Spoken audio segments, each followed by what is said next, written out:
नमस्कार। मेरी आवाज़ ठीक तरह से आ रही हो तो कृपया कमेंट करके बता दीजिएगा।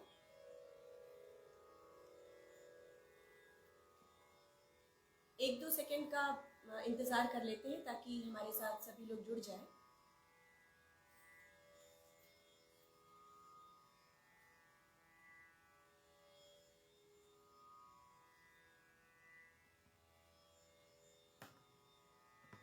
धीरे धीरे हमारे साथ सब लोग जुड़ रहे हैं। तो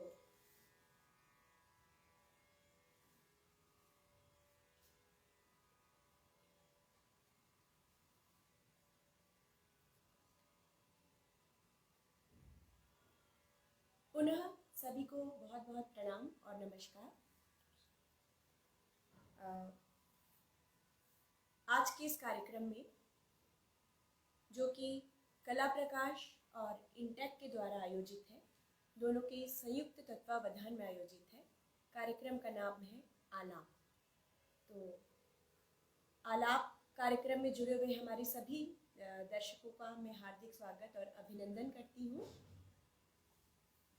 ये हमारा जो आज का कार्यक्रम है, इसके हमारे आज के मुख्य कलाकार हैं पंडित देवाशीष डे, हमारे गुरुजी। मैं उनको प्रणाम करती हूँ और उनका बहुत बहुत स्वागत करती हूँ। गुरुजी के साथ तबला संगति के लिए हैं पंडित किशोर कुमार मिश्र सर, मैं उनका भी बहुत बहुत स्वागत और अभिनंदन करती हूँ। हमारे गुरुजी पंडित देवाशीष डे जी, उनके बारे में बस मैं 2-3 शब्द बताऊंगी। उसके बाद चूंकि ये कार्यक्रम आलाप कार्यक्रम, इसमें ये बहुत ही अनूठा और अलग तरह का कार्यक्रम है, क्योंकि इस कार्यक्रम में सिर्फ जो कलाकार अपनी प्रस्तुति नहीं करते हैं, वरन अपने बारे में, उनकी कला साधना के बारे में और काशी के हेरिटेज के बारे में और संगीत के बारे में बहुत सारी चीज़ें गुफ्तगू आपस में करते हैं और हमारे सभी दर्शकों को इन सब बातों से भी रूबरू कराते हैं। तो इसके लिए मैं अशोक कपूर सर को बहुत बहुत धन्यवाद देती हूँ कि उन्होंने इतना अनूठा एक उनका कॉन्सेप्ट था और उन्होंने इंटेक के साथ मिलकर ये कार्यक्रम प्रारंभ किया है। ये 3 वर्ष है इस कार्यक्रम का। तो पहले तो ऑफलाइन कार्यक्रम होते थे, परंतु इस समय ऐसी परिस्थितियाँ चल रही हैं कि ऑफलाइन कॉन्सर्ट्स हम लोग नहीं कर सकते हैं। तो ये आज हम सभी ऑनलाइन के माध्यम से इससे जुड़ेंगे। और पंडित देवाशीष डे गुरुजी, हम सभी लोग उनके नाम से परिचित हैं। एक सहृदय गुरु होने के साथ ही साथ वो उच्च कोटि के वाग्यकार भी हैं। तो उनका जीवन संगीत में ही रचा बसा है। तो संगीत में उन्होंने कैसे क्या किया, उनकी शिक्षा दीक्षा और सारी चीज़ें और हेरिटेज के लिए वो क्या काम कर रहे हैं, ये सारी बातें वो खुद ही बताएंगे। और तबला संगति के लिए हमारे साथ किशोर मिश्रा सर जुड़े हुए हैं, तो जो कि काशी के स्वनाम धन्य और तबला वादन के क्षेत्र में अप्रतिम अग्रणी कलाकार हैं, बनारस बाज के अग्रणी कलाकार हैं। तो मैं सभी का स्वागत और अभिनंदन करती हूँ। साथ में हारमोनियम संगति के लिए मैं प्रयास करूँगी गुरुजी के साथ। मैं डॉक्टर रागिनी सरना और मैं गुरुजी की शिष्या हूँ और साथ ही साथ काशी हिंदू विश्वविद्यालय से मैंने PhD की उपाधि प्राप्त की है और शिल्पायन संस्था की मैं सेक्रेटरी और प्राचार्य के पद पे भी कार्य कर रही हूँ। संगीत की शिक्षा सीख भी रही हूँ, सिखा भी रही हूँ। तो अब मुझे लगता है हमारे साथ बहुत सारे लोग हमारे साथ जुड़ चुके हैं, तो मैं अनुरोध करूँगी गुरुजी से कि वो आज का कार्यक्रम उसका शुभारंभ करें। धन्यवाद एवं प्रणाम।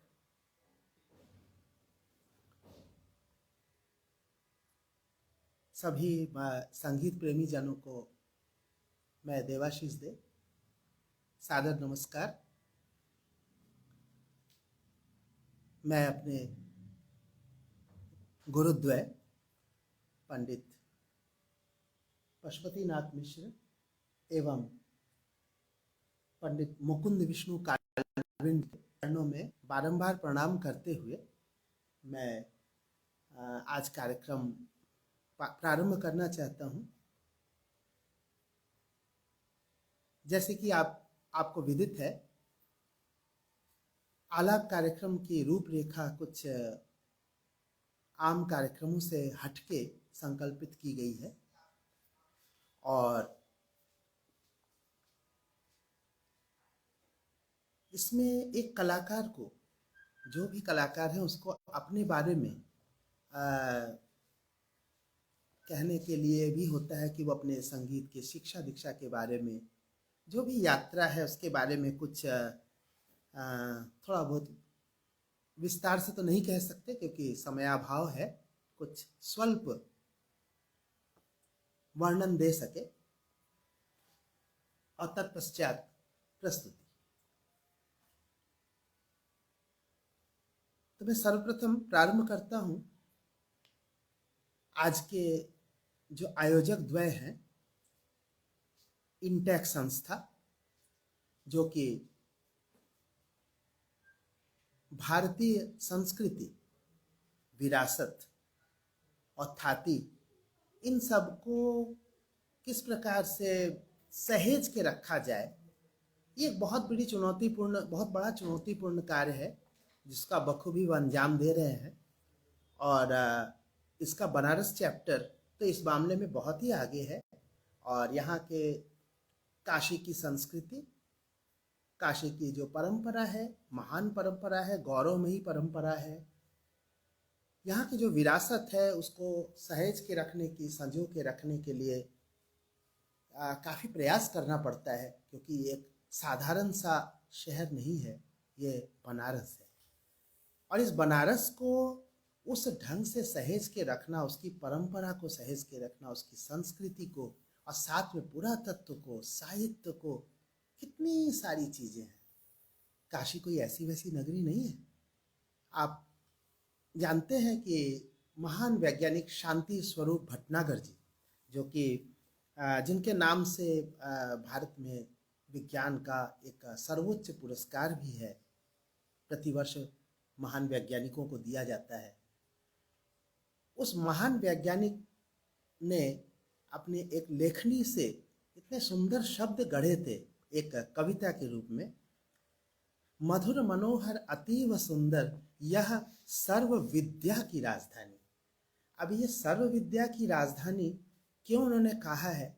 क्योंकि यहाँ पर विज्ञान भी है तो संगीत भी है, साहित्य भी है तो अन्य सृजन कलाएं भी हैं, साथ में क्या क्या कहें, यहाँ पर संस्कृत है, यहाँ पे योग है, यहाँ दर्शन है, यहाँ भक्ति है, ये कह लीजिए कि संपूर्ण भारतीय मनीषा, वांग्मय, वांग्मिता जो भी आप खोजेंगे वो काशी में मौजूद है।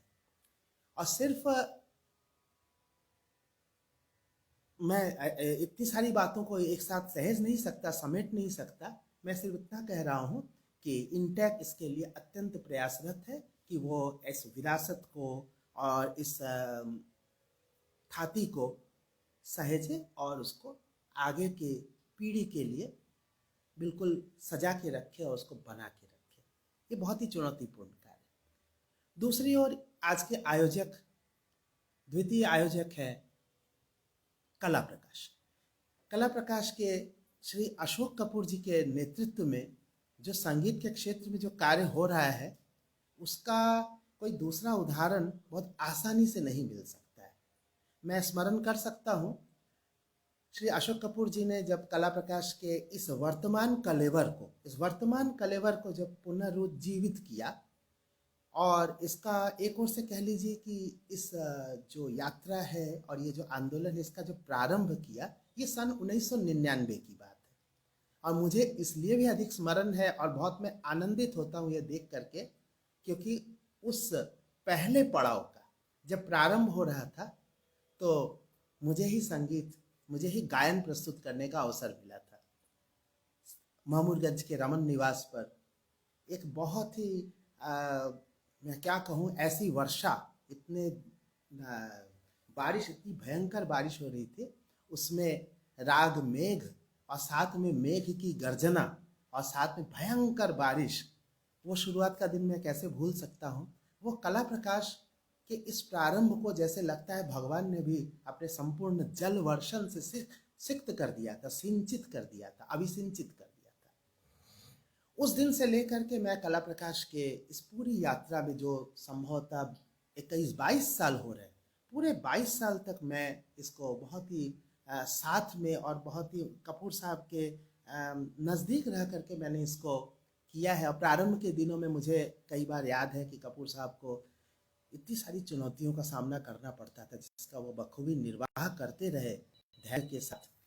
कभी कभी उनको लगता था कि जैसा एक हिम्मत सी थोड़ी टूटती सी नज़र आती। हालांकि वो बहुत ही साहसी इंसान है, लेकिन कई कई बार ऐसे मौके आए और मैं उनके साथ मौजूद था। मैंने उनसे कहा कि इतना बड़ा कार्य आप कर रहे हैं, इतनी बड़ी चुनौतीपूर्ण कार्य कर रहे हैं संगीत की दुनिया में, क्योंकि मुझे पता है कि 1999 से पहले का परिदृश्य काशी के संगीत का और आज इन दोनों में जो परिवर्तन आया है, जो सकारात्मक परिणाम आए हैं, वो कला प्रकाश की देन है। कला प्रकाश के इस आंदोलन की वजह से बनारस में बहुत कुछ जग गया। तो 99 से पहले कैसे था, आज कैसे है, इसके बारे में स्वयं गवाह हूँ और बहुत नज़दीकी से मैंने देखा है। अब प्रारंभ में करता हूँ कि मैं कैसे संगीत में आया। मैं एक बहुत ही साधारण परिवार से, अत्यंत ही साधारण परिवार का एक बालक रहा। जब बनारस में मेरा जन्म गोरखपुर में हुआ, लेकिन 7-8 वर्ष की अवस्था में मैं बनारस आ गया। और इस 8 वर्ष की अवस्था में जब मैं आया तो मैं वाकई संगीत की दुनिया से बिल्कुल अछूता, अनजान रहा। मैंने किसी कलाकार को नज़दीक से देखा तक नहीं था। कलाकार बनने की बात तो छोड़िए, मैं कलाकार के नज़दीक तक नहीं पहुंचा था। और मेरे पिता माता बहुत ही साधारण इंसान थे, एक संगीत प्रेमी। भले ही वह संगीत के कलाकार नहीं थे, लेकिन उनके जर्रे जर्रे में संगीत प्रेम भरा हुआ था।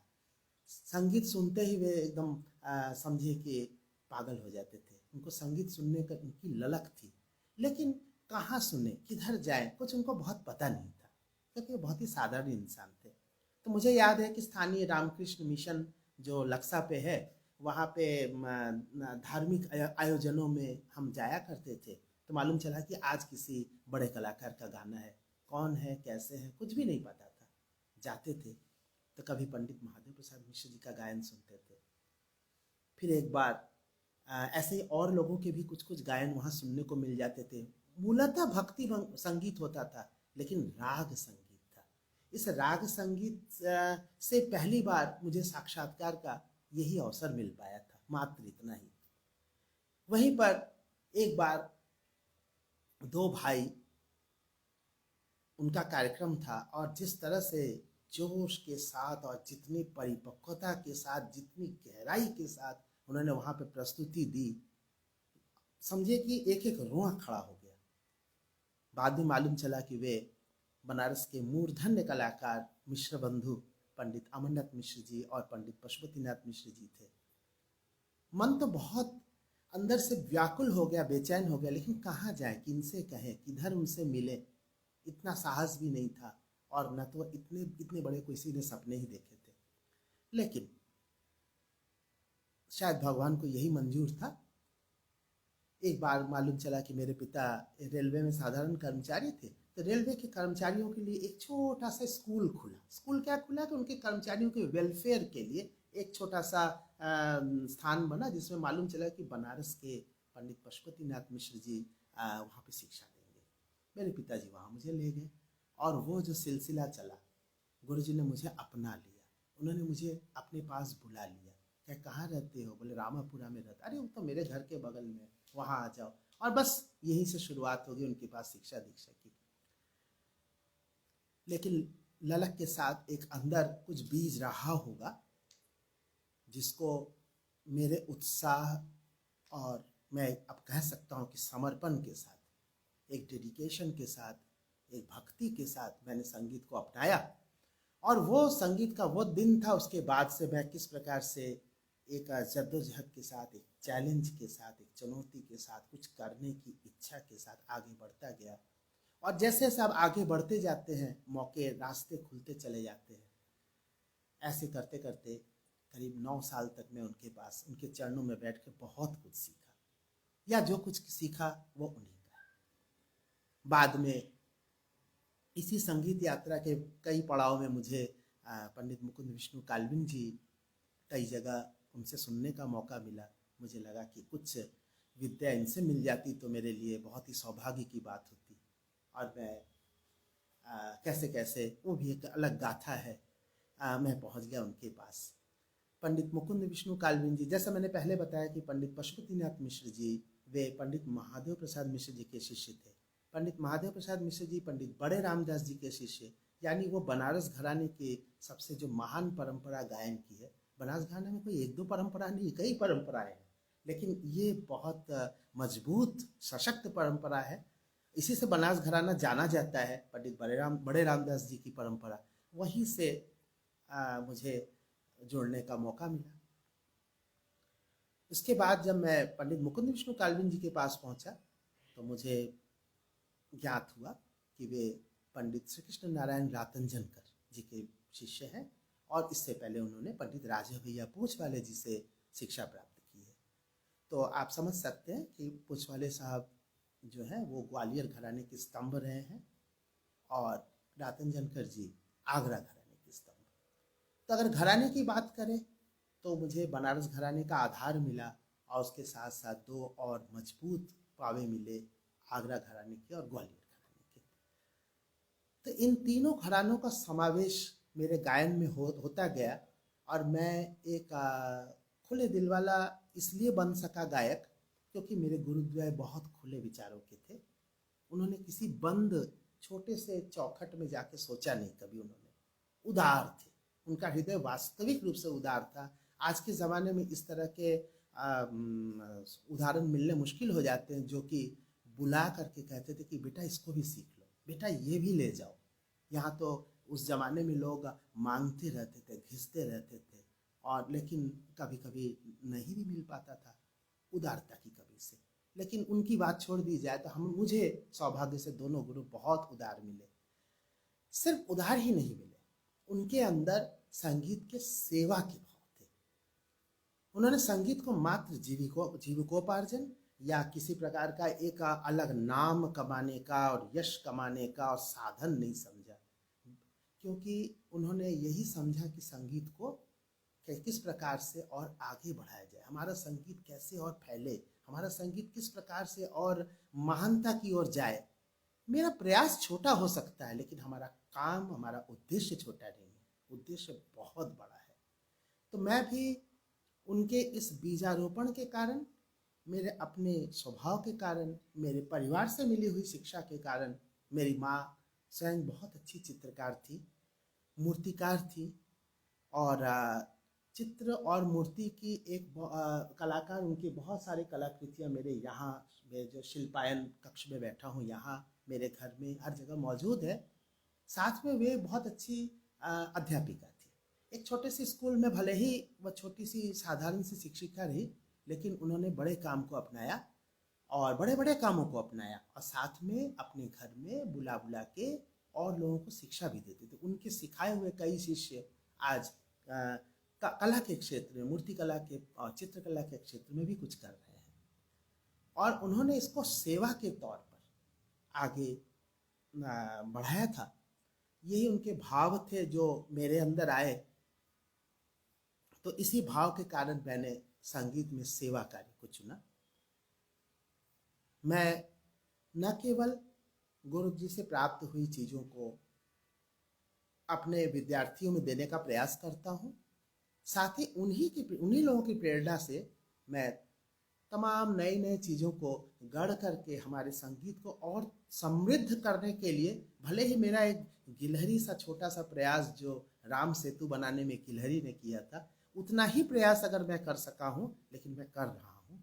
मैंने करीब करीब 400-450 बंदिशों की रचना की, और उन बंदिशों को काफ़ी कुछ पुस्तकाकार में प्रकाशित भी हो चुकी है, और होंगी भी, हमें विश्वास है, भगवान का आशीर्वाद रहा तो।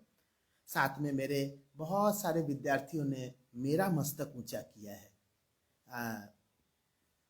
मैं अपने पुत्र की बात कर लूँ तो ये गोरखपुर विश्वविद्यालय में सहायक आचार्य के रूप में स्थापित हो चुका है। वहाँ संगीत की शिक्षा देते हुए उसने काफ़ी यश कमाया है और अच्छी शिक्षा दे लेता है। मेरी पुत्री भी संगीत में है और वो भी इसी दिशा में अग्रसर है। इससे बड़ा सौभाग्य एक पिता को क्या हो सकता है कि शुभंकर और जयंतिका दोनों संगीत में है। मेरा पूरा परिवार का एक एक हिस्सा, एक एक ईंटा संगीत में है।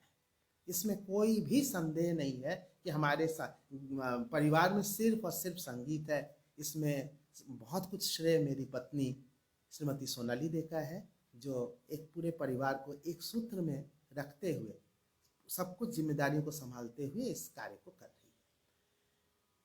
इसी क्रम में मैंने एक शिल्पायन, चूँकि मैं शिक्षा तो बहुत ज़माने से देता हूँ, मुझे लगता है कि मैं लगभग ये 4 दशक पूरा कर रहा हूँ। अगले साल पूरा कर लूँगा, 4 दशक पूरे हो जाएंगे संगीत शिक्षा देते देते। तो ये 1981 की बात है जब मैंने पहली बार सिखाना शुरू किया। ऐसे मैं पढ़ाता था, घर घर जा कर के बच्चों को मैथ और साइंस पढ़ाता था, क्योंकि मैं बीएससी का विद्यार्थी रहा हूँ। लेकिन उसी समय से मुझे ट्यूशन करते करते संगीत सिखाने का भी शुरू हो गया शौक, और उसके बाद मैंने वो सिखाना जो तब से शुरू किया है आज तक कभी बंद नहीं हुआ। ऐसा कोई दिन शायद ना हो जब मैंने किसी विद्यार्थी का मुंह न देखा हो और कुछ सिखाया ना हो, क्योंकि अब मुझे ऐसा लगता है कि भगवान ने मुझे शायद इसी कार्य के लिए भेजा है कि आप खुद गाओ और सबको सिखाओ। तो इसी क्रम में मैंने सोचा कि इसको एक ऑर्गेनाइज्ड रूप दूं, तो मैंने एक शिल्पायन नाम से अपनी एक संस्था की स्थापना की, और इस संस्था में इस समय कई 100 विद्यार्थी, शायद 1000 विद्यार्थी अब तक सीख चुके हैं, और इस समय भी कई 100 विद्यार्थी सीख रहे हैं। ऑनलाइन माध्यम से भी सीख रहे हैं, इससे पहले ऑफलाइन में भी सीख रहे थे। आगे फिर क्या होगा वो तो भविष्य बताएगा। इस सारे काम को करने के लिए मेरे विद्यार्थिनी डॉक्टर रागिनी सरना, जो कि पीएचडी है संगीत से, वो पूरी तरह से अपने आप को, वो भी इसी सेवा कार्य में या इसी कार्य में अपने आप को समर्पित कर चुकी है। तो स्वयं भी बहुत अच्छा गाती है, बहुत ज़्यादा अच्छा सिखाती है, विद्यार्थियों से उसके बहुत ही सप्रेम और सहृदय संबंध है। और इस तरह से ये संस्था जो कुछ भी कर रही है वो बहुत लोगों के सामने छुपा नहीं है, काफ़ी अच्छे से चल रहा है। इतनी सारी गतिविधियाँ होती है संस्था में। हमने यहाँ पे बहुत कुछ किया, शहर में जो भी हमसे बन पड़ा है उसके बारे में यहाँ कहने का ये मंच नहीं है, ये केवल बातचीत के दौरान बात निकली। तो मैं ख्याल गायन के क्षेत्र में जो कुछ भी कर रहा था, सीख रहा था, और साथ में बनारस की ठुमरी गायकी। तो मैं पहले कुछ ख्याल आपको सुना दूं, उसके बाद जब ठुमरी गाऊंगा तो उसके बारे में भी कुछ बात करूंगा। तो आपसे इजाज़त लेकर के मैं राग श्याम कल्याण सुनाना चाहता हूँ। और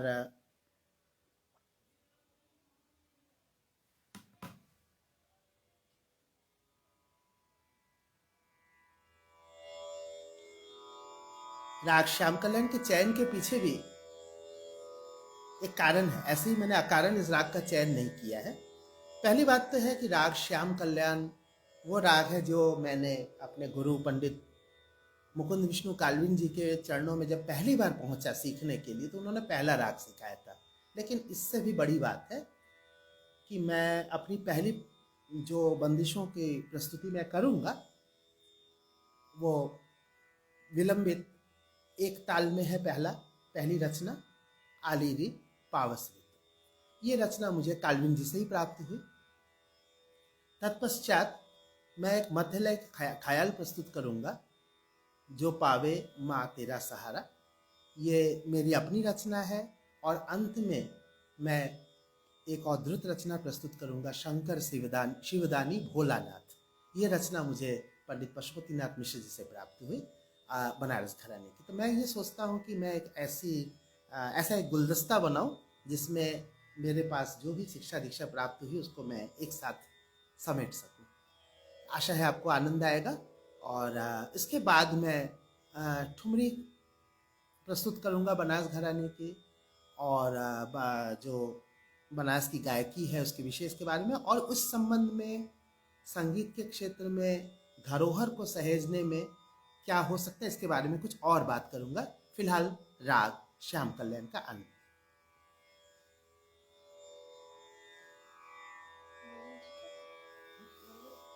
हाँ, देखो।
सर्वप्रथम मैं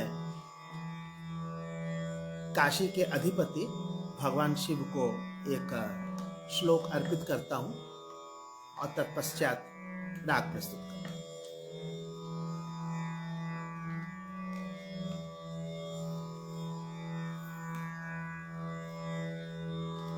सानन्दमानन्दम्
कला प्रकाश और इंटेक के सौजन्य से ये कार्यक्रम आयोजित हो रहा है, जिसे कार्यक्रम के रूप में भले ही ऑनलाइन हो, हम पंडित किशोर मिश्र जी, जो मेरे बहुत ही अभिन्न हृदय हैं, उनके साथ ये गायन प्रस्तुत कर रहा हूँ सबके समक्ष। बहुत ही आनंद आ रहा है, इसके लिए पुनः पुनः धन्यवाद देता हूँ।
re ma ba ga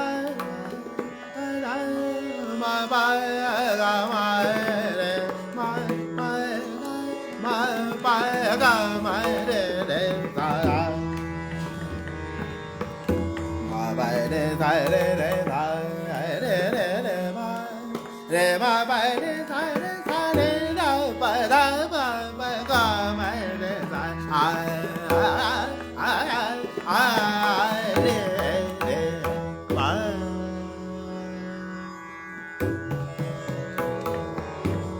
sa re ma re ba da da ba ga ma re ma ba re da re ma ba re sa re da ba da ma ba ga ma re ma ba re sa re da ba da ma ba ga ma re sa re ba ma ba re ma ba ga ma re sa re sa ba re da da ba ma ba re da ba da ma ba ga ma re sa re sa re sa ni sa re sa ai re ma sa re ba ma ba da da ma ba ga ma re ba ma ba re ba ni da ba ga ma re sa ni da ba ma ba sa ni sa re ma ba re ba ni sa ni da ba da ma ga ma re ma ba ni sa ni da ba ni da ba da ma ba ma re ma ba ni sa ni da ma ba ga ma re sa re ma ba ni sa ni da ba da ba ma ba ga ma re sa re ga ma re sa re ga ma re sa re sa ai re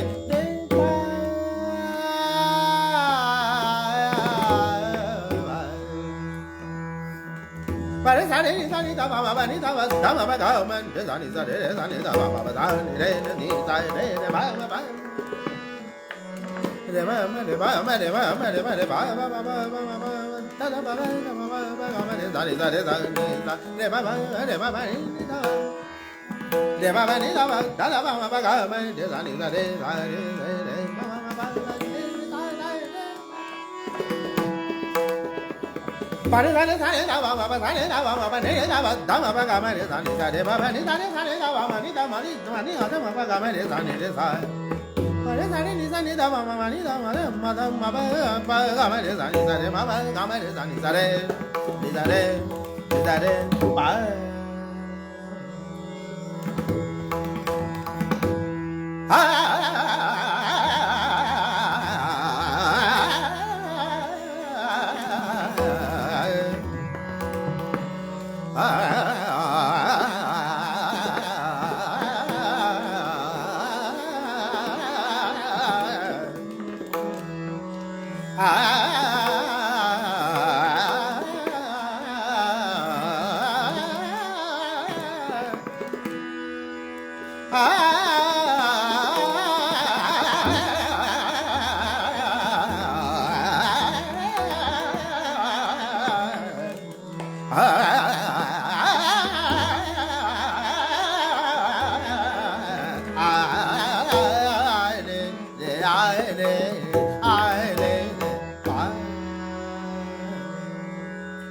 जो पावे तेरा सहारा माना जो पावे तेरा सहारा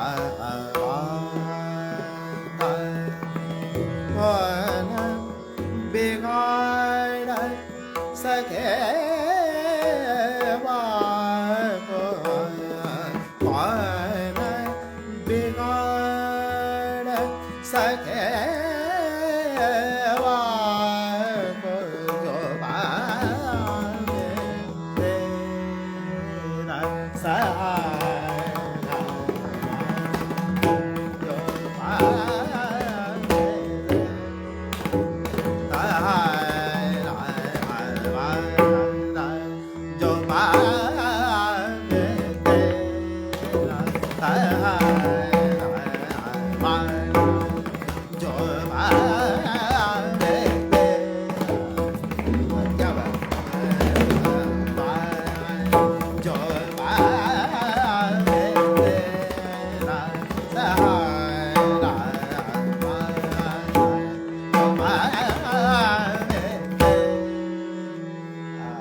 सब सुख पाए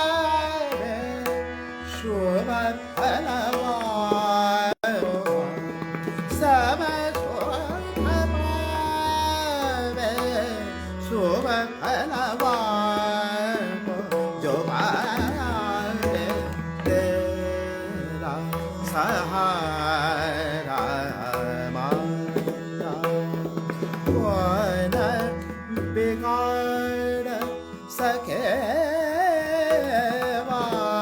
को डुबावे।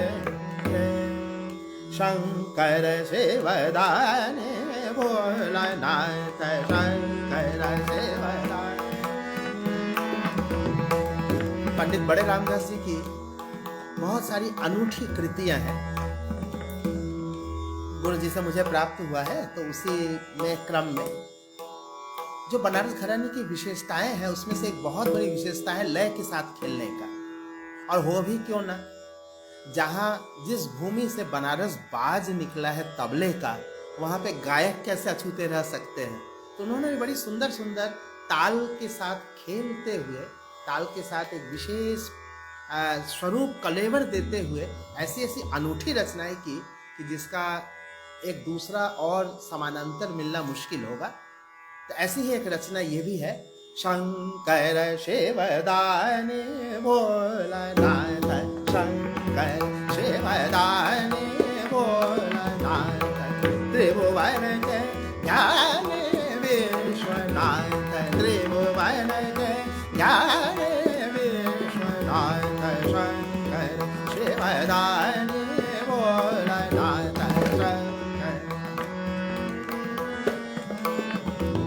शंकर शिवदानी भोलानाथ, शंकर शिवदानी भोलानाथ, त्रिभुवन के ज्ञान विश्वनाथ, त्रिभुवन के ज्ञान विश्वनाथ, शंकर शिवदानी।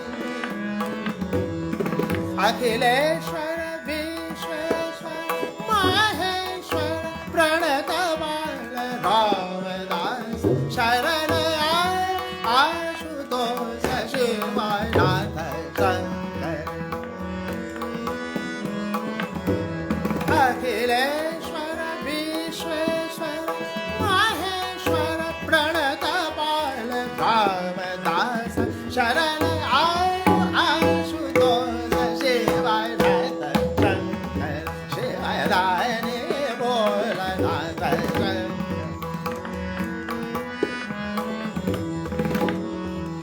रे बाबा नि सा रे सा रे सा मा धा मा मा गा मा रे सा नि सा रे शंकर शिवदानी।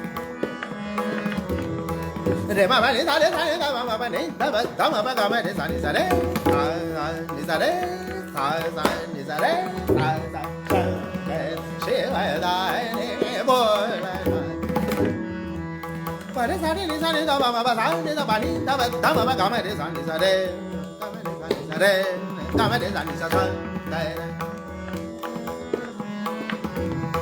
सा रे धा मा सा रे धा मा नि मा धा मा गा मा रे सा नि सा रे मा मा नि सा रे सा नि धा मा नि धा मा गा मा रे सा नि सा रे रे रे गा मा रे सा नि सा रे गा मा रे सा नि सा रे रे, शंकर शिवदानी भोलानाथ, शंकर शिवदानी भोलानाथ, शंकर शिवदानी भोलानाथ।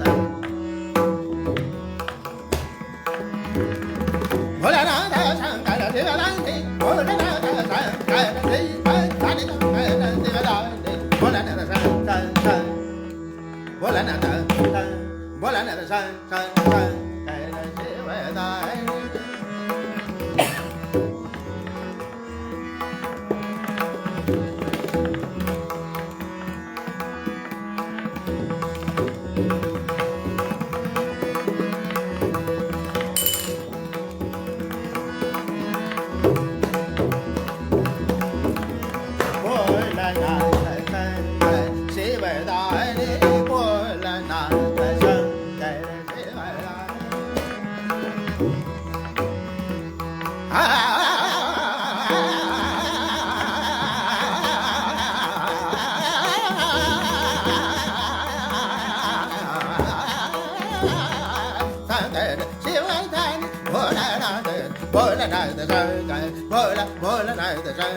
Bhola Bhola Bhola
इतना आनंद आ रहा था, लग रहा था कि चलता ही रहे, लेकिन वक्त कुछ और बात करने का हो रहा है, मुझे बात करने का मन है। क्योंकि ये इंटैक्ट का कार्यक्रम है और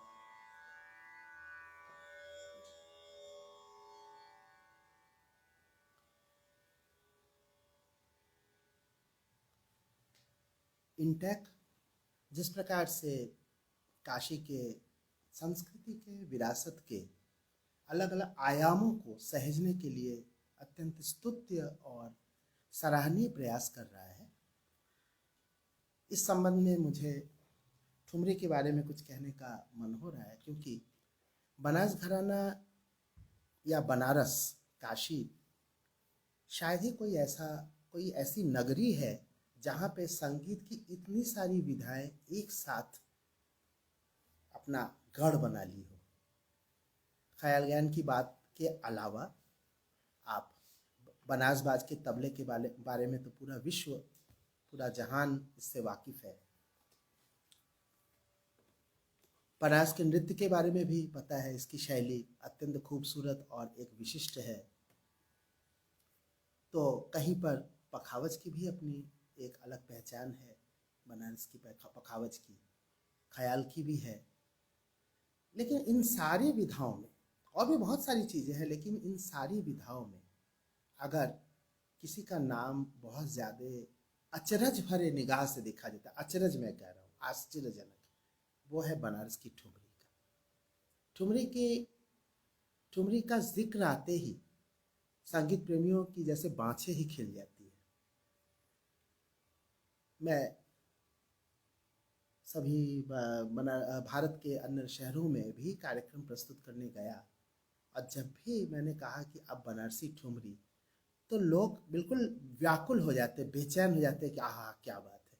ये जो बनारस की ठुमरी का ये जो असर है, जिसको हम ये कह सकते हैं कि पूर्व अंग की ठुमरी गायकी का ये एक गढ़ है, इसलिए है क्योंकि इसने एक ऐसी शैली का, एक ऐसी विधा को आगे बढ़ाया है और इस ऊंचाई तक पहुंचाया है, इस ये जो उत्कर्ष तक उसको ले गए हैं, उत्कर्ष पर, चरमोत्कर्ष पर, पराकाष्ठा पर कह लीजिए, ले गए हैं। ये इसका कोई और निदर्शन या उदाहरण कहीं पर मौजूद नहीं है। और लेकिन कुछ दुर्भाग्य भी इसके साथ जुड़ गया है। दुर्भाग्य, मैंने जब से होश संभाला तब तो मैंने बहुत कुछ देखा। उस समय ठुमरी सम्राट पंडित महादेव प्रसाद मिश्र की एक एक पुकार बनारस की गलियों में गूंजती थी। उस समय कार्यक्रम में जो आज जिन्हें कार्यक्रम कहा जाता है, मंच और वो लाइमलाइट्स और ये सब, वो बनारस की चीज़ नहीं, वो बनारस की चीज़ नहीं। बनारस को उससे वास्ता नहीं रहा है। बनारस का वास्ता संगीत का उसकी मंदिरों से रहा है। छोटे छोटे जितने भी मंदिर हैं, सभी में कभी न कभी एक बार, कम से कम एक रात, पूरी रात लोग संगीत की दुनिया में, संगीत के सागर में गोते लगाते, डूबते उतराते रहते थे। वो नाम होता था कि इस मंदिर का ये श्रृंगार का दिन है, और श्रृंगार संगीत से ही होता था ये। और जब भी कोई श्रृंगार का कार्यक्रम होता था, उसमें राग संगीत होता था, और राग संगीत में मुझे याद है कि मैं इसी तरह से साल भर में कोई 30-35, कम से कम 30-35 कार्यक्रमों में मंदिरों में रात गुजारा हूँ। चाहे वो हमारे बगल में कामाक्षा देवी का मंदिर हो, चाहे बटुक भैरव जी का मंदिर हो, चाहे उधर आदि विश्वेश्वर जी का हो। बड़े मंदिरों की बात छोड़ दीजिए, वो तो संकट मोचन जी और दुर्गा जी में है ही। इसके अतिरिक्त भी पता नहीं कितने मंदिर, कितने स्थान। फिर दुर्गा पूजा, गणेश उत्सव, तो कोई ना कोई एक बस बहाना चाहिए संगीत का, और यही बहाने हमारे संगीत के, हमारे समझिए कि काशी के रग रग में, शिराओं में ये संगीत इसी तरह बहता रहता था। तो मैंने जब से होश संभाला तो पंडित महादेव प्रसाद मिश्र जी की एक एक पुकार कान में ऐसे चले जाते थे, लगता है कान के रास्ते से सीधे हृदय में जाके उतरता था। बागेश्वरी देवी की गूंज, जब आवाज़ लगता था, आवाज़ लगती थी बीच रात में, रात खत्म होने के बाद लगता था सब कुछ थम गया है और कहीं कोई भी कुछ भी नहीं है। अपने अस्तित्व को विलीन करते हुए ये जो एहसास था, ये कहीं और पता नहीं हो भी पाएगा कि नहीं, या आज भी इसका हो भी पाएगा कि नहीं। लेकिन कुछ ऐसी परिस्थितियां आती गई, कुछ ऐसी परिस्थितियों में बदलाव आता गया, सामाजिक, आर्थिक, कई तरह के ढांचों में, सांस्कृतिक ढांचों में इतना परिवर्तन आ गया कि बना की ठुमरी जग जाहिर होते हुए भी कहीं ना कहीं से विलीन होती गई। आप कहेंगे कि शायद मैं गलत आरोप लगा रहा हूँ, लेकिन मैं आपको उदाहरण के साथ कह रहा हूँ। और एक ऐसा उदाहरण जो मुझे वास्तव में मुझे अंदर तक झकझोर के रख दिया, वो था दिल्ली में। चूंकि ये कला प्रकाश से जुड़ा हुआ वाकया है, इसलिए मैं कला प्रकाश के साथ इसको शेयर भी कर रहा हूँ।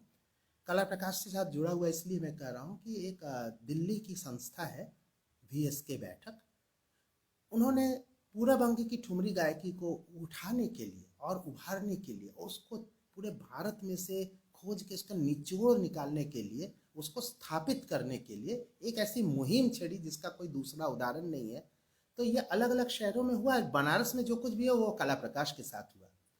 श्री अशोक कपूर जी और दिल्ली के श्री विनोद कपूर जी, जो कि व्यवसायी हैं, और आपस में दोनों में कोई रिश्ता नहीं, भले ही दोनों के टाइटल एक ही है, लेकिन दोनों का ऐसे रिश्ता नहीं, लेकिन जो भी रिश्ता है वो संगीत का रिश्ता था। तो ये दोनों महानुभावों ने यहाँ पे बनारस में भी कार्यक्रम का आयोजन किया, और विनोद कपूर जी ने कलकत्ता में भी और भी बम्बई में भी दिल्ली में भी हर जगह में उन्होंने कार्यक्रम आयोजित किए। उद्देश्य एक ही था कि ठुमरी के जो भी गायक हैं उनको इकट्ठा किया जाए, और इस इकट्ठा करने के क्रम में उन्होंने पूरे भारत से चयनित किया कलाकारों को, क्योंकि सबका चयन नहीं हो सकता, ठुमरी के साधना करने वाले बहुत सारे लोग हैं। तो कुल 36 कलाकारों को चुन चुन के हर एक जगह से किया।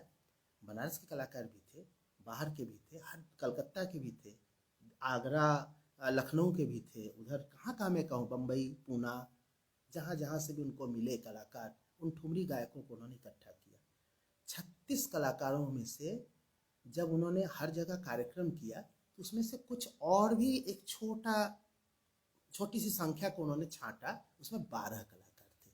और छांटने वाले भी कोई ऐसे वैसे लोग नहीं थे, उसमें पद्म विभूषण गिरजा देवी जी थी, और स्वनाम धन्या सविता देवी जी, स्वनाम धन्या रीता गांगुली जी, सभी हमारे प्रणम्य लोग हैं, और किचलू बंधु जी, और मैं किनका किनका नाम लूँ, बड़े बड़े लोगों ने मिल करके एक पैनल के तहत, कोई कंपटीशन नहीं था, स्पर्धा नहीं थी, प्रतियोगिता नहीं थी, लेकिन एक उन्होंने छांट के निकाला, 12 कलाकार छांट के निकाले। और आपको आश्चर्य होगा, सभी 12 कलाकार बनारस की ठुमरी गाते हुए भी, बनारस की गायकी गाते हुए भी उसमें बनारस का एक भी कलाकार नहीं था। ये किसी और व्यक्तियों ने नहीं छांटे थे, मैंने नाम बताया कि किन्होंने छांटे थे, और उन्होंने ईमानदारी से छांटे थे। कुल 12 लोग आए, और 12 में से 11 कलाकार कलकत्ता के थे, एक कलाकार उत्तर प्रदेश की थी, और इस प्रकार 12 में से 3 और कलाकारों को विशेष रूप से उनको सम्मानित किया गया, अलग अलग टाइटल के द्वारा उपाधि उनको प्रदान की गई। वे तीनों ही हमारे बनारस के नहीं थे। ये बात मुझे अंदर से झकझोरने वाली थी, कि आंख खोलने वाली थी कि ये क्या हुआ। ये इसमें कोई हारने वाली बात नहीं है, लेकिन इसमें लगा कि इसमें कहीं हम अपने आप को बिसरा तो नहीं रहे हैं। वहीं पर मेरे अंदर से ये हुआ कि ये जब कोई विरासत होती, विरासत के साथ 3 प्रकार का चैलेंज होता है। एक होता है जो पुरानी चीज़ है उनको सहेजिए, और दूसरा होता है जो वर्तमान में आपके पास जो कुछ भी मिला उन सबको दूसरों के सामने सजाइए, उनसे लोगों को परिचित करवाइए, और तीसरा होता है उसको हस्तांतरित करिए भविष्य की पीढ़ी के लिए। और अगर इन तीनों में से कोई भी एक चीज़ गड़बड़ हुई तो वो विरासत और वही टूटती हो जाती, वो कड़ी टूट जाती है। तो कड़ी टूट क्यों रही है, दरक क्यों रही है, इसके बारे में तो कोई और बताए। मुझे लगा कि मैं जो कुछ भी कर सकता हूँ मैं करूँ, और मैंने ठुमरी की शिक्षा देना शुरू किया और ठुमरी को प्रेजेंट करना शुरू किया। कहीं भी मैं जाता मैं आग्रह पूर्वक ठुमरी सुनाता, और आपको बता रहा हूँ, चाहे दिल्ली का कमानी ऑडिटोरियम हो, चाहे इंदौर की बड़ी सभाएं हो ठुमरी की, चाहे कलकत्ता की हो, ठुमरी गायन का इतना सशक्त प्रभाव होता है। आप किशोर जी भी मेरे साथ कई जगह मौजूद रहे, उन्होंने स्वयं देखा है, और आपको याद होगा। और इस तरह से लोग इस तरह से जुड़ जाते थे हमारे साथ, लगता था कि अब ये उठ करके हमारे साथ नृत्य तो नहीं करने लगेंगे, और या तो उठ के उन्होंने ताली बजा के स्टैंडिंग ओवेशन दिया, हमारी ठुमरी को प्यार दिया, मोहब्बत दी। लेकिन मैंने उसमें कोई भी समझौता नहीं किया, वही ठुमरी सुनाई जो मैंने सीखी है, जो मैंने सुनी है, और जो बनारस की वास्तविक ठुमरी है, जिसमें बनारस की खुशबू है। इसमें और जगहों की ठुमरियों की खुशबू को मैंने ज़बरदस्ती इसमें डाल करके कोई करिश्मा करने का प्रयास नहीं किया, लेकिन इसका इतना सकारात्मक परिणाम मिलेगा, इतने लोग पसंद करेंगे, तो मुझे लगता है कि इंटैक्ट ये जो प्रयास कर रही है इसमें ये भी प्रयास जुड़ा हुआ है, और जुड़ेगा भी आगे। बनारस की ठुमरी को वो जगह मिला हुआ है, परिचय मिला हुआ है, लेकिन और जो गौरवपूर्ण स्थान बनारस को मिलना चाहिए वो मिलेगा, क्योंकि मैंने और भी लोगों ने, सब लोगों ने प्रयास शुरू किया है। इसके फल आएंगे ज़रूर। हम लोगों ने अपने अगली पीढ़ी को खूब सिखाना शुरू किया है, और उसको उनके सामने ये ठुमरी को प्रेजेंट करना शुरू किया है, उनसे परिचित कराना शुरू किया है कि देखो ये है ठुमरी। मेरा इस समय भी शिल्पायन की ओर से वर्कशॉप चल रहा है जो 4 दिवसीय है, और आज चौथा दिन है। इस कार्यक्रम के तुरंत बाद मैं उससे अपने विद्यार्थियों से संवाद करूंगा। लगभग 200 विद्यार्थी उसमें जुड़े हुए होते हैं। आज चौथा दिन है, समापन दिन है। उसमें भी मैं ठुमरी दादरा को ही केंद्र में रखा है मैंने। ये वर्कशॉप ठुमरी दादरा पर केंद्रित है। तो इससे मैं युवा विद्यार्थियों को परिचित कराना चाहता हूँ, जिससे उनके अंदर ललक पैदा हो, सीखने के लिए एक जिज्ञासा पैदा हो और फिर वो करें। तो आज थोड़ा समयाभाव भी है और मैं समय की सीमा से बंधते हुए एक बनारस की एक छोटी सी चीज़ आपको मिश्र गारा में, राग गारा, उसमें सुना रहा हूँ। आशा है आपको आनंद आएगा और बनारस की ठुमरी को सहेजने के लिए जो ये प्रयास हो रहा है इंटेक की ओर से, कला प्रकाश की ओर से और भी संस्थाओं की ओर से, हमारी ओर से, शिल्पायन की ओर से, इसमें आपका भरपूर सहयोग मिलता रहेगा।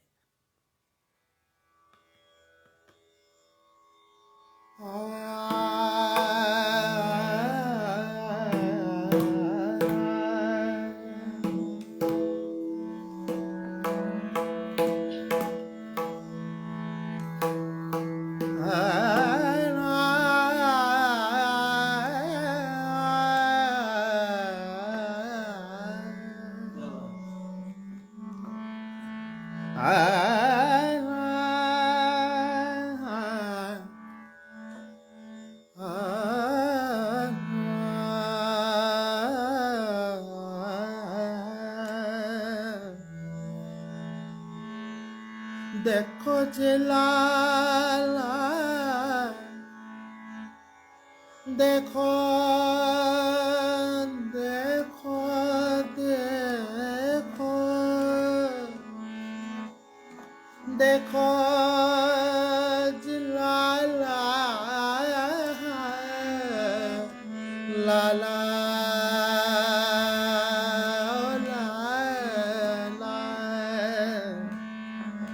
देखो जी ला ला ला, देखो जी ला ला,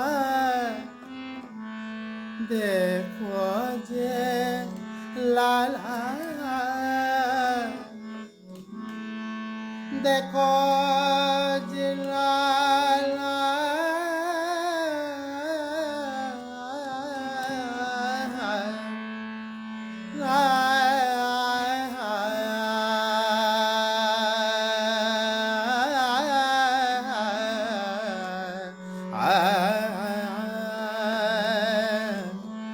देखो जे लाला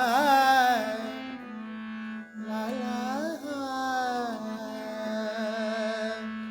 अबना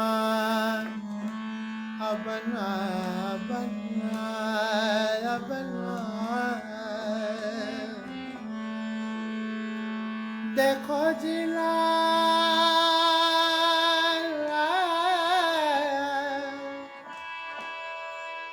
देखो जी लाला,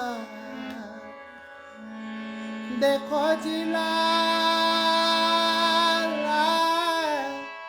लाला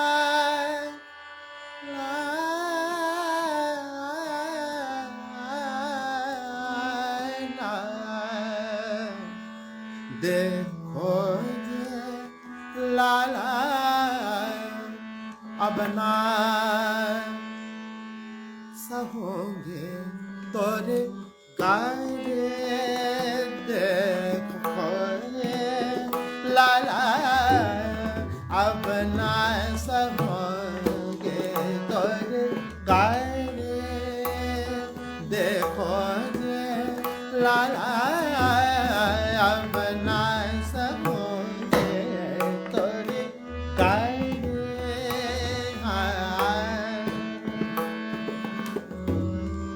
अबना अबना सब होंगे, अबना सब होंगे, अबना सब होंगे, देखो अरे देखो देखो देखो लाला, अब न सहूंगी, हाँ देखो जे लाला, अब न सहूंगी,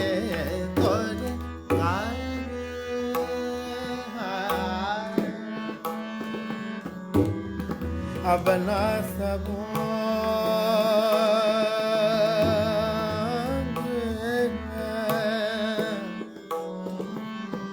अब ना सबों, अब ना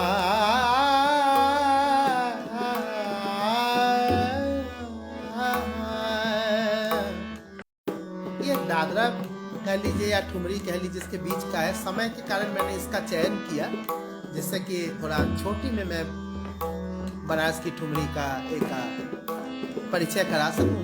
यहाँ मेरे साथ कई युवा लोग जुड़े हुए हैं, युवा विद्यार्थी जुड़े हैं। ऑनलाइन कार्यक्रम का ये फायदा है कि जब ऑफलाइन होता है तो केवल कुछ लोग जुड़ सकते हैं, ऑनलाइन की तो सीमा ही नहीं है, असीम है। हो सकता है कोई अमेरिका में बैठे सुन रहा हो, और कोई हो सकता है कि भारत के ही किसी छोटे से गांव में बैठ के सुन रहा हो, जो बनारस आके नहीं सुन सकता है। ऐसा मौका पहले कभी आया हो ऐसा लगता नहीं है। ये ऑनलाइन कार्यक्रम की सफलता है। देखो जे, देखो जिलाला, देखो जिलाला, लाला, अरे लाला, देखो जी, देखो जी, लाला, देखो जी, लाला, अब ना सबोंगे तोरे गाने, देखो जी, लाला, अब ना सबोंगे तोरे गाने, अब ना सबोंगे तोरे गाने, अब ना सबोंगे तोरे गाने, अब ना सबोंगे, अब ना सबोंगे, अब ना, अब ना, अब ना सबोंगे, अब ना, अब ना, अब ना, अब ना, अब ना, अब ना सबोंगे तोरी गाड़ी, तोरी गाड़ी, गाड़ी, गाड़ी, गाड़ी, अब ना सबोंगे तोरी गाड़ी,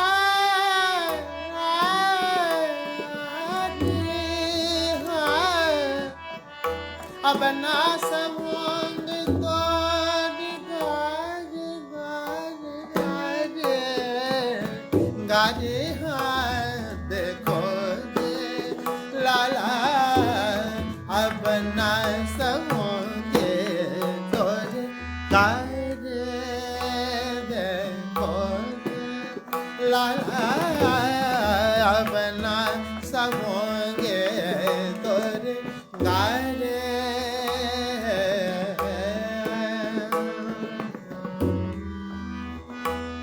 अब ना, अब ना, अब ना, अब ना, अब ना,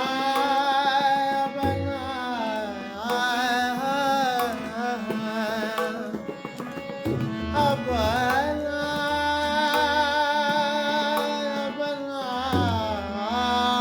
सबोंगे तोरे गाड़ी,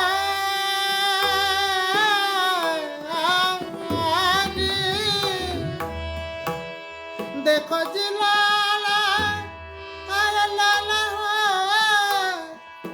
अरे लाला हो, अब ना सबोंगे तोरे गाड़ी, अब ना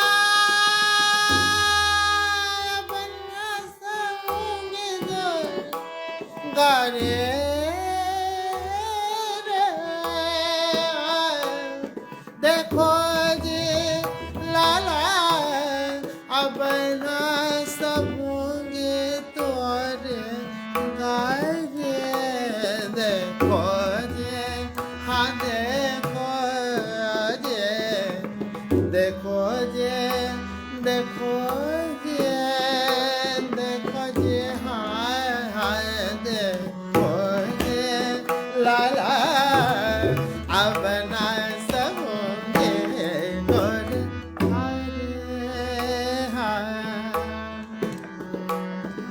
जय कहूँगी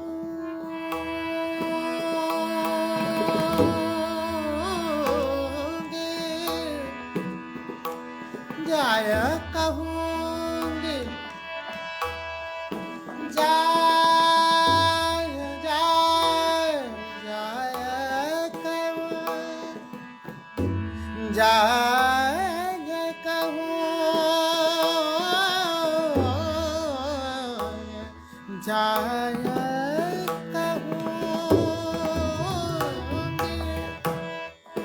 जय कहूँगी जय कहूँगी जय कहूँगी हाँ जय कहूँगी जय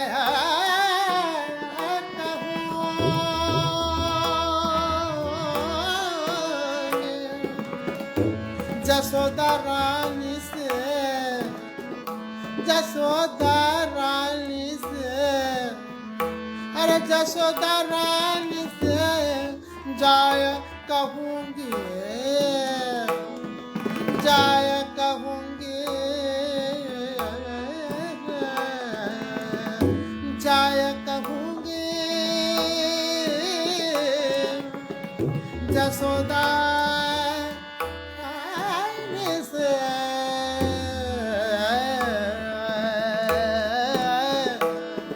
अरे ऐसो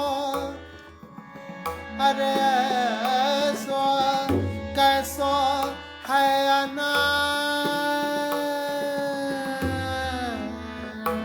अरे ऐसो कैसो है अनार अनार अरे ऐसो ऐसो कैसो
देखो जलाला देखो जलाला अब न सहूंगी अब न सहूंगी अब न सहूंगी अब न सहूंगी रे अब न सहूंगी अब न सहूंगी रे अब न सहूंगी अब न सहूंगी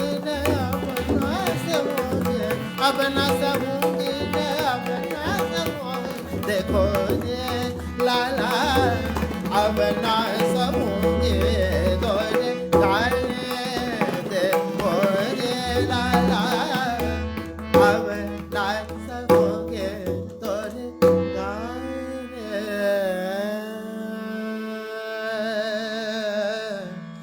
देखो ये देखो बहुत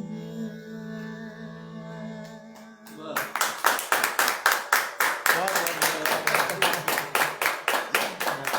अच्छा, ये जो प्रयास इनकी ओर से हो रहा है काशी की संस्कृति को जानने के लिए, पहचानने के लिए और सहेजने के लिए, और कला प्रकाश जिस प्रकार से हमारे शहर में शास्त्रीय संगीत की एक समझ लीजिए कि धारा बहा रखी थी इस पैंडेमिक काल के पहले, अब बीच में एक ठहराव सा आया, हर फील्ड में आया, संगीत में भी आया। अब इसी को पुनः ऑनलाइन माध्यमों से जिस प्रकार से श्रोताओं को जोड़ के रखा गया है, उनके अंदर संगीत के प्यार को, स्नेह के दीपक को जला के रखा गया है, ये सराहनीय प्रयास जारी रहना चाहिए। और संगीत, काशी का संगीत, काशी की विरासत और यहाँ की थाती, ये और आगे जाए, खूब फले फूले, इसकी सुगंध पूरे विश्व में फैले, यही इन संस्थाओं की भी कामना है, ये मेरी भी कामना है। आप सबसे आज कपूर अंकल का शायद मैसेज आया भजन गाने के लिए। अच्छा, उनका अशोक कपूर अंकल। अच्छा, कोई भजन के लिए आया है मैसेज? अच्छा, ठीक है, मैं समापन एक भजन से करता हूँ।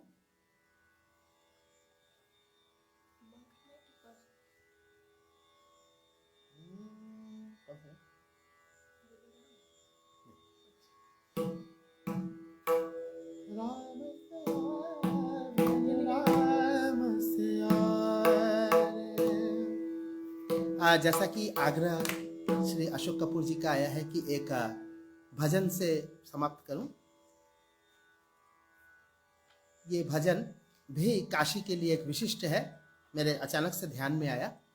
ऐसे तो बहुत सारे भजन काशी के लिए सभी विशिष्ट हैं, क्योंकि यहाँ पे कबीर थे तो तुलसीदास जी भी थे, और मीराबाई भी यहाँ पे आई है, और सभी भक्त जन यहाँ पे आते, रैदास जी थे, सभी बहुत सारे लोग यहाँ थे।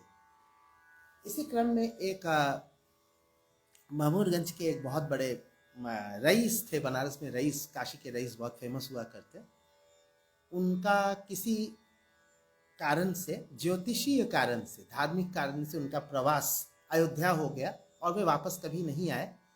सियाराम शरण दास जी, जिनको बाद में मोहिनी दास के नाम से जाना गया, और उन्होंने प्रेम पीयूष धारा नाम से एक पुस्तक में उनकी भजनों का संग्रह भी है, और भजन ही नहीं, उसमें बहुत सारे राम सीता के जीवन के अलग अलग व्याख्यान भी हैं। ये अभी यहाँ लोगों के में बहुत ज़्यादा प्रचारित नहीं है, मैं अपनी ओर से प्रयास कर रहा हूँ कि लोगों में इसका प्रचार प्रसार हो। इसी क्रम में जो भजन मैं प्रस्तुत कर रहा हूँ वो उन्हीं के द्वारा लिखित है। कथा इस प्रकार की, मैं थोड़ा सा बता ही दूँ, मौका मिल गया है तो। उनको किसी ने, ज्योतिष ने कहा, बहुत बड़े रईस महमूदगंज के, तो उनको एक ज्योतिष ने कहा कि आपका जो पुत्र रत्न होने वाला है, अगर आपने उस पुत्र रत्न का मुंह देख लिया तो या तो पुत्र रत्न जीवित रहेगा या तो आप जीवित रहेंगे, इसलिए बहुत दिक्कत है। तो उन्होंने कहा कोई बात नहीं। जब उन्हें खबर मिली कि उनको पुत्र रत्न हुआ है तो वे घर छोड़ के चले गए और फिर कभी वापस लौट के नहीं आए। राम चरणों में, राम भक्ति में अपने आप को विलीन कर दिया उन्होंने। जो अद्भुत रचनाएं उन्होंने की, उसी में से एक रचना ये भी है, जिसको मैंने स्वरकर्ण मैंने किया है। और काशी के संगीत की परंपरा है कि कार्यक्रम समाप्त करते हैं भैरवी से, भले ही वो भैरवी का समय नहीं होता है, माना जाता है कि रात भर का कार्यक्रम था, अब भैरवी हो गया मतलब समाप्त हो गया। तो समाप्त कर रहा हूँ भैरवी किस भजन से। राम सिया भजो, राम सिया रे, राम सिया,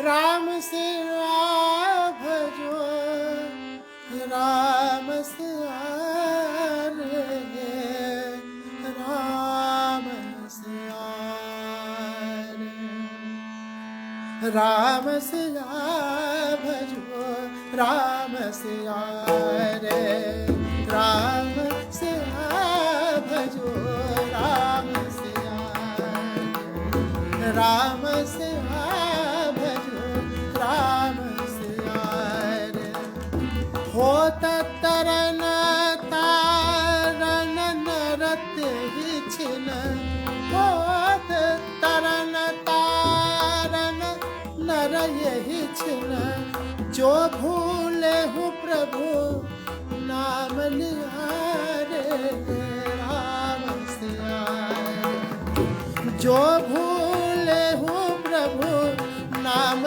लिया रे नाम लिया जो भूले हूँ प्रभु नाम लिया रे राम सिया रे राम सिया भजू राम सिया रे राम सिया भजू राम सिया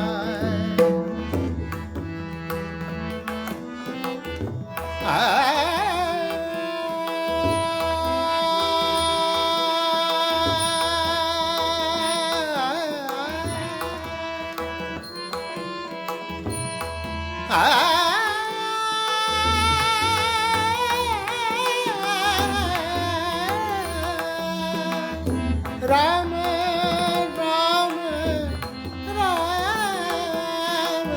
राम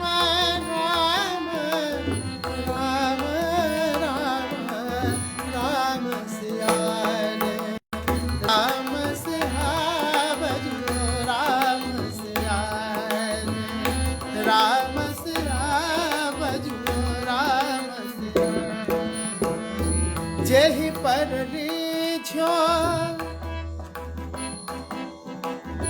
जेहि पर रीझो बस में हुई गो जेहि पर रीझो जेहि पर रीझो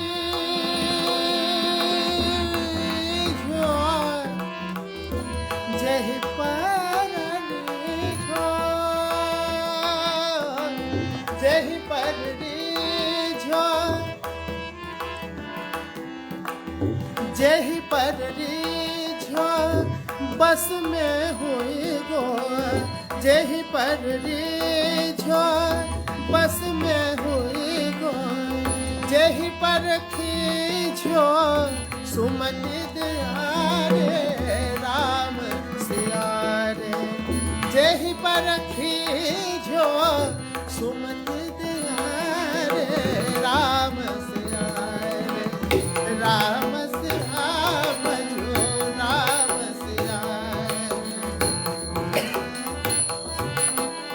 राम सिया रे राम सिया भजो राम सिया रे राम सिया भजो राम सिया रे राम सिया भजो राम सिया रे राम सिया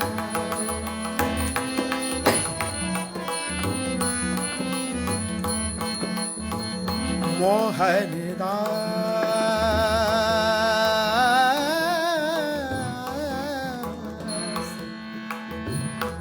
मोहन दास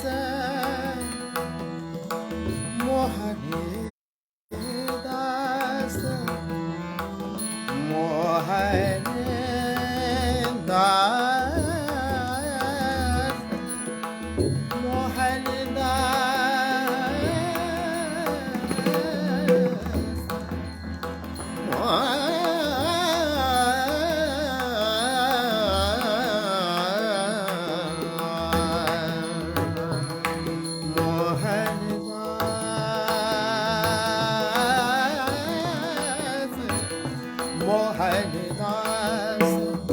भजे नहीं मूरख मोहन दास भजे नहीं मूरख मोहन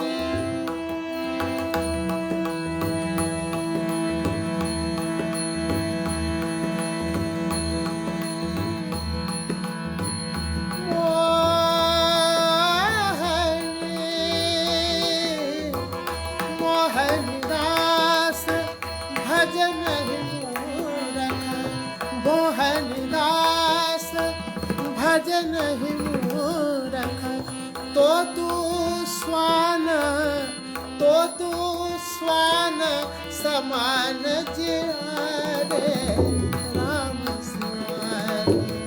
तो तू स्वान समान जिया रे राम सिया रे। राम सिया भजो राम सिया रे। राम सिया भजो राम सिया रे। राम सिया भजो राम सिया रे। बोलो राम राम बोलो राम राम बोलो राम राम बोलो राम बोलो राम राम राम बोलो राम राम राम राम बोलो राम राम राम सिया भज राम सिया रे। राम सिया भज राम सिया रे। राम सिया भज राम सिया रे।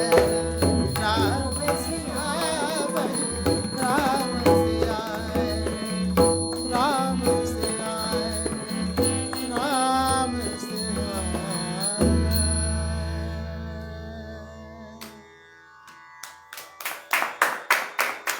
सबको राम राम, सबको बहुत बहुत धन्यवाद, सबको राम राम।